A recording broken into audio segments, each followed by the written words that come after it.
Benfica 1, Chelsea 4. Honestly, going into this game, I thought it would be a lot more difficult than it was, but from the start to, I guess, up until the 85th minute, the game was very one sided. Very, very one sided.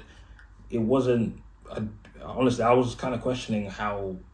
I was questioning Benfica, thinking like they don't like. No, I expected a lot more from them. I expected a lot more. I mean, the lineup was, I guess, it was a strong lineup. It was obviously a strong lineup, and it was, I guess, the best we could have gone out with. We had Sanchez in goal, Reece right back, then a centre back pairing of Cole and Badia Shield, which I found odd. Like Badia Shield doesn't normally start for us, and then left back Correa, then a midfield pairing of, I guess, the midfield Caicedo, Lavia, and Enzo. Then Palmer was, I think, was on the left, and then yeah, Palmer was on the left, and Pedro Neto was on the right. Then up top was Liam Delap.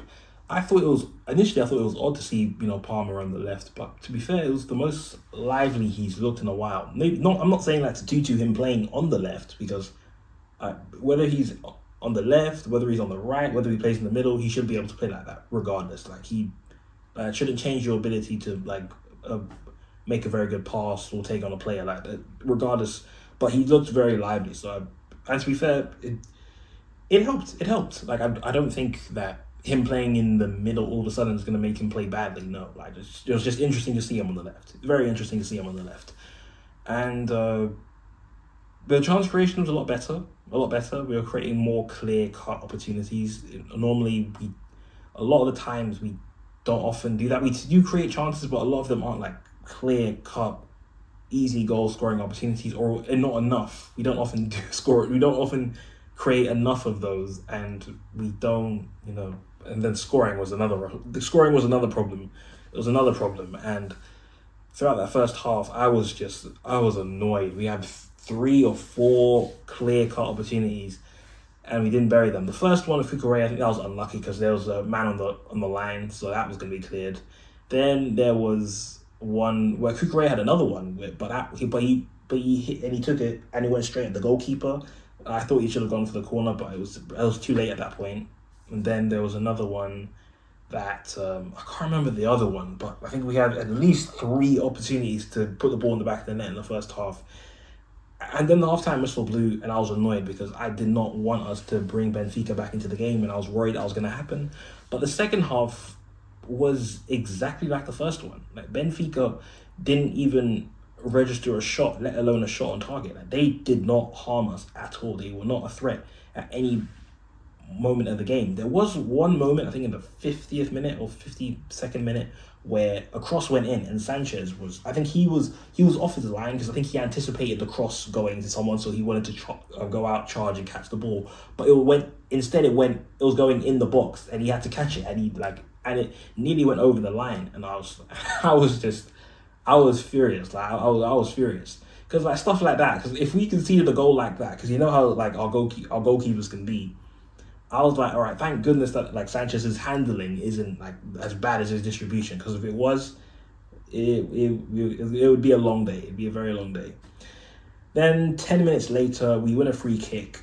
Reece James takes it very well, and it goes in the back of the net. Honestly, I didn't think Reece would even score that. The keeper should have saved that, and the keeper had a very good game up until that point. I mean, even after, but Reece should have. The goalkeeper should have saved that. I guess he probably thought that one of the defenders would deal with it. I don't think he anticipated the ball going all the way into the goal. Unlucky for the goalkeeper, but lucky for us, we got the goal. But it was just relief because we finally there was a breakthrough. We got the goal, and at that point, I thought, all right, fine. Let's just get another one or just see out the result. And it looked like we were just going to see out the result, especially with the players that Maresca started to bring on. I think he took off. He started to take off. I think he took off a few players. He took off the lap. He brought in Nkunku. He took off. I think he brought on dewsbury-hall. He took off. I think he brought on.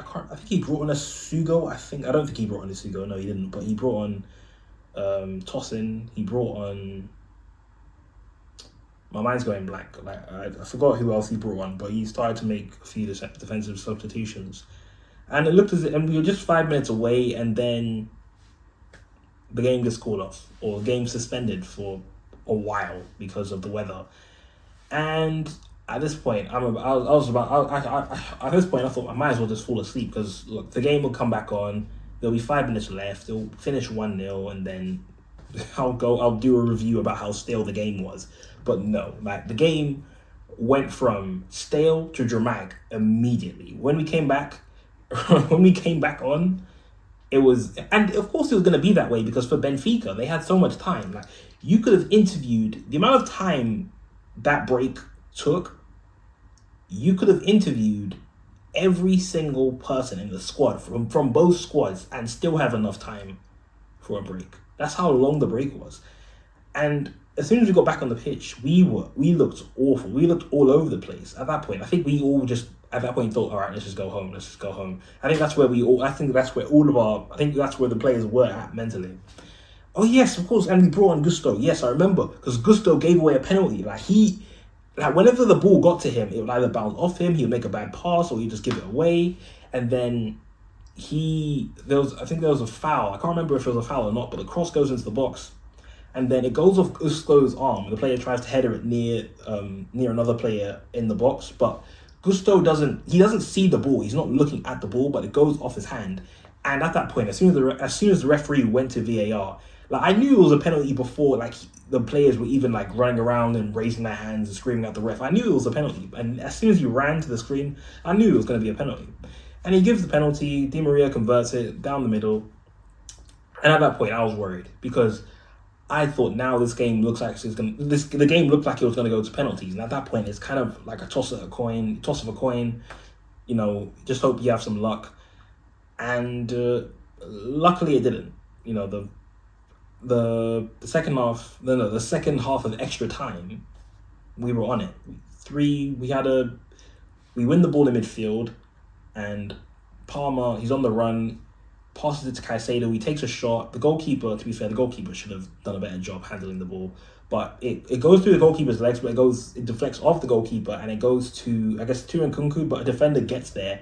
Then Nkunku turns around, and he hits it, but he knew the defender would be there, so he couldn't hit it low, so he had to chip it almost over the defender just to get it in the back of the net, and he does that very well. If it was Jackson, he just would have hit it straight and it would have just bounced off the defender. He wouldn't have scored that. But Nkunku, he does that, and Nkunku, he was good. He was very, very good. He was good. And at that point, you're like, great, just get one more goal because we cannot by any means give them an opportunity to get back in this game because they didn't really create many chances. Like Sanchez did not have any work to do really. We did give away 2 more corners, but we didn't have a lot of work to do. The goalkeeper didn't have a lot of work to do really. But then I think the third goal. How was the third goal scored again? I forgot how the third goal was scored. I think it was Neto. Yes, I can't remember who passed the ball to Neto, but we caught them off guard. A lot of space. Neto runs, slots it home, 3-1, and we're pretty much into the quarterfinals now. And then again, a good pass from Palmer. A few minutes later, I think in the final minute of extra time, Palmer, good pass, through ball to, I think Palmer got 2 assists in that game, but it was a through ball from Palmer to Dewsbury-Hall, and he chips it over the goalkeeper, 4-1, and yeah, that's the game done. So yeah, that was pretty much the game done. We're on to the quarterfinals, and we're playing Palmeiras. But that game was crazy. The game started yesterday, and it ended today.